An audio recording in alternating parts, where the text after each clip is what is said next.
Assalamualaikum warahmatullahi wabarakatuh para jagoan sholawat. Allahumma sholli ala sayyidina Muhammad wa ala ali sayyidina Muhammad. Kembali lagi di podcast Sholawat Everyday. Teman-teman, kalau ngomongin kisah keberkahan sholawat pasti banyak banget teman-teman.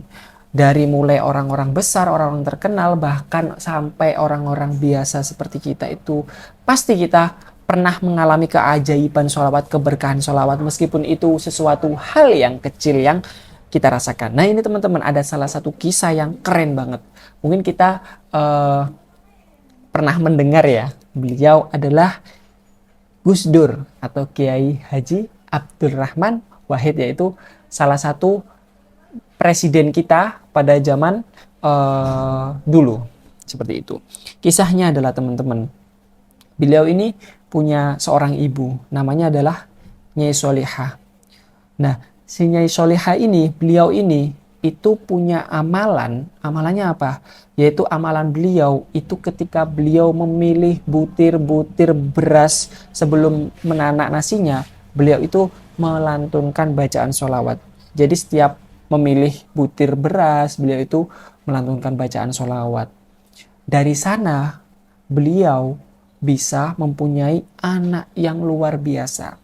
Kan sebagaimana yang kita tahu bahwasanya tirakatnya seorang ibu itu akan turun kepada anaknya. Yaitu bahasanya adalah ketika seorang ibu itu tirakat, maka yang panen keberkahannya, panen keajaibannya itu adalah anak kita.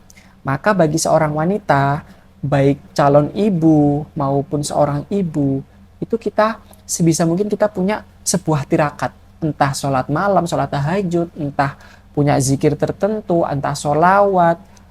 Kita tirakat seperti itu.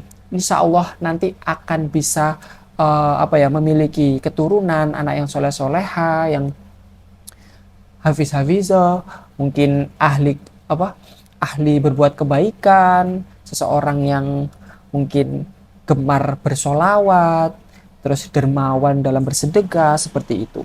Nah, kembali lagi di salah satu kisah, yaitu ibunda dari Gus Dur ini. Beliau setiap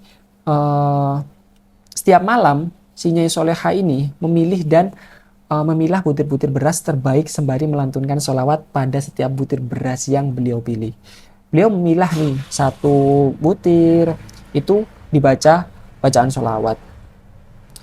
Lalu dimasak di hari esoknya, seperti itu. Nah, teman-teman, di dalam butiran-butiran beras ini mengandung sholawat, jadi semakin berkah ketika dimasak. Nah, yang kerennya adalah beliau ini melarang siapapun menyentuh nasinya tersebut kecuali 3 orang.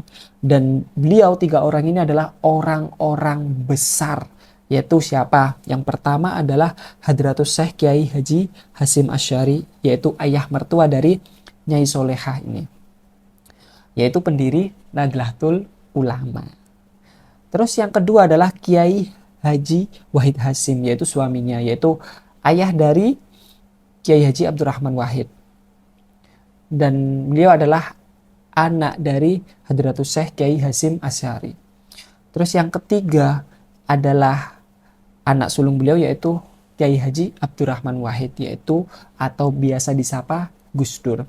Kita tahu gimana Kiai Haji Hasyim Asy'ari, selain tirakatnya beliau yang sungguh luar biasa ya, tapi pasti ada campur tangannya dari hal-hal yang lain. Salah satunya adalah dari pemilihan butir-butir beras yang akan dimasak dari Nyai Solehah ini, dari menantunya ini, kayak gitu. Makanya kita